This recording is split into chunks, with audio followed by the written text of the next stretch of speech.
Cinema நேயர்களுக்கு வணக்கம். இப்ப நம்ம பார்க்க போற திரைப்படம் வந்து காந்தி கண்ணாடி. இந்த படத்துடைய கதை, அதாவது கதைன்றது, இந்த படத்துல வந்து பாலா வந்து விஜய் டிவி பாலா நாயனா வந்து நடிச்சிருக்கிறாரு. மற்றும் பாலாஜி சக்திவேல், அர்ச்சனா முதன்மை கதாபாத்திரம் நடிச்சிருக்கிறாங்க.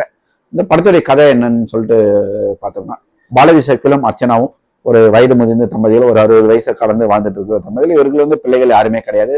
ஒரு தனிமையான வாழ்க்கை தான் இவங்களுக்கு. உனக்கு நான், எனக்கு நீ அப்படின்ற மாதிரி வாழ்ந்துட்டு இருக்காங்க. இவருக்கு வந்து பாலாஜி சக்தியில தன்னுடைய மனைவிக்கு ஒரு 60 கல்யாணம் பண்ணி பார்க்கணும்னு ஒரு ஆசை. அப்படியே அந்த ஆசை அது என்ன பண்றாரு, நம்ம பாலா வந்து இது நடத்திட்டு இருக்காரு. நம்ம இந்த சின்ன சின்ன கல்யாணம் நடத்துற ஈவெண்ட் எல்லாம் நடத்திட்டு இருக்காரு. அவங்க கிட்ட போய் கேட்கறாங்க. கேட்டு ஒரு பட்ஜெட் போடுறாங்க. ஒரு 80 லட்சம் ரூபாய் ஆகுது. அதுக்காக என்ன பண்றாரு, தன்னுடைய பூர்வீக சொத்தை ஊர்ல போய் வித்துட்டு வராரு. அந்த வித்துட்டு வர காசை எடுத்து கல்யாணத்துக்கு செலவு பண்ணலான்னும் போது வில்லனை வந்து நரேந்திர மோடி டிமானிட்டைசேஷன் அறிவிக்க அந்த பணம் வந்து செல்லாது அப்படின்னு சொல்லிட்டு சொல்றாங்க. அந்த பணத்தை மாத்தி அவங்க அந்த 60ஆம் கல்யாணம் பண்ணாங்களா, தன்னுடைய மனைவி ஆசைப்பட்ட அந்த விஷயத்த செஞ்சாரா அப்படின்றதான் இந்த படத்துடைய திரைக்கதை. இந்த படம் ஆரம்பிக்கும் போது தெரிஞ்சு போச்சு, இந்த கல்யாணம் நடத்துறதுக்கு முன்னாடி பாலாஜி சக்திவேல் செத்துருவாருன்னு சொல்லி. அதே மாதிரி கிளைமேக்ஸ்ல அவரையும் போட்டு தள்ளிட்டாங்க. அர்ச்சனாவும் எங்கேயோ போய் இறந்துட்டாங்க.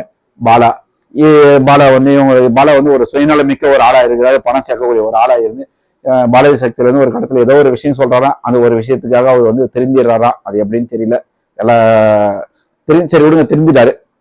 திரும்பி அவர் மாறி அவங்க பேர்ல ஒரு ஆசிரமம் ஆரம்பிச்சு அப்படியே நடத்திட்டு இருக்கிறாரு. இப்படியான ஒரு பாலாவுடைய கதாபாத்திரம். ஆனா பாலாவுடைய கதாபாத்திரத்தை இன்னும் நல்லா அழுத்தமா பண்ணியிருக்கலாம். அவருடைய நடிப்பு வந்து ரொம்ப லேசா இருக்குது. அப்படியே ஒரு மாதிரி கேமரா பார்த்து மறைச்சு நின்றுட்டு இருக்கிறாரு. ஒரு யதார்த்தமான நடிப்பா இல்லாம ரொம்ப செயற்கைத்தனமான நடிப்பா நடிச்சிருக்கிறாரு.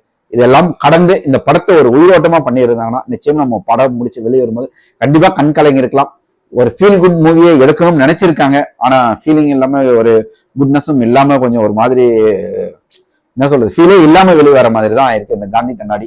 மொத்தத்துல காந்தி கண்ணாடி ஒரு பவர் இல்லாத கண்ணாடி மாதிரி தான் இருக்கு. இன்னும் கொஞ்சம் பவர் ஏற்றிருந்தா கண்டிப்பா நல்லா இருந்திருக்கும்.